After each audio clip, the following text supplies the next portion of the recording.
నవరాత్రి పర్వదినం సందర్భంగా నల్లగొండ జిల్లా వ్యాప్తంగా కూడా తెల్లవారుజాము నుండి భక్తులు శివాలయాలకు పోటెత్తారు. పానగల్కు సంబంధించిన పచ్చల సోమేశ్వర స్వామి ఆలయానికి, ప్రసిద్ధిగాంచినటువంటి చెరుగట్టు రామలింగేశ్వర స్వామి ఆలయానికి, నకరేకల్లోని శివాలయానికి కూడా భక్తులు పెద్ద ఎత్తున తెల్లవారుజాము నుండే పోటెత్తిన పరిస్థితి. ఓం నమ శివాయ అంటూ దేవుని దర్శనం చేసుకుంటున్న పరిస్థితి మనం చూడొచ్చు. ఇప్పుడు మనం నకరేకల్ శివాలయంలో మనం ఉన్నాము.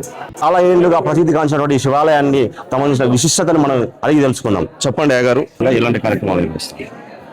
వాగర్థావివ సంవృక్తో వాగర్థః ప్రతిపత్తయే జగతః పితరో వందే పార్వతీ పరమేశ్వరౌ అపార కరుణా సింధుం జ్ఞానదం శాంతమూర్తినం శ్రీచంద్రశేఖర గురుం ప్రణమామి ముదావహం.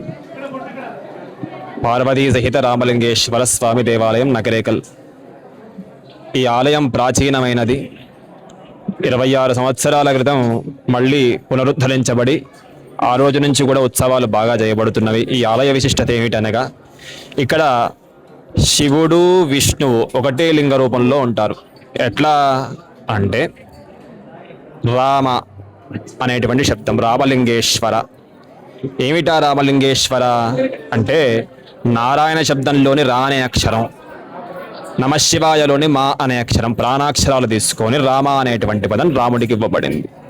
అట్లనే ఈ యొక్క రామలింగేశ్వర స్వామి దేవాలయంలో శివుడు విష్ణు ఒకటే లింగ రూపంలో ఉండి రామలింగేశ్వరం నామధేయం చేయబడింది అనమాట. అట్లా భక్తులకి శివుడు విష్ణువు ఇద్దరు వేరువేరు కాదు, ఒకటే రూపంలో ఉన్నారని చెప్పి నిర్ణయించబడింది. కాబట్టి ఆ విధంగా మా దేవాలయం ప్రజలకి కానీ ఆ యొక్క భక్తులకు కానీ కోరిన కోరికలు నెరవేర్చి అనేక విధాలుగా ఇక్కడికి వచ్చినటువంటి వాళ్ళకి ఆయురారోగ్యాలు కానీ ఐశ్వర్యం కానీ, ఇక్కడ పూజ చేసిన వాళ్ళకి కానీ. ఇక్కడ మహత్యం ఏమిటయ్యా అంటే గోశాలలో పూజ చేస్తే కొన్ని లక్షల ఫలితం వస్తుందని చెప్పారు.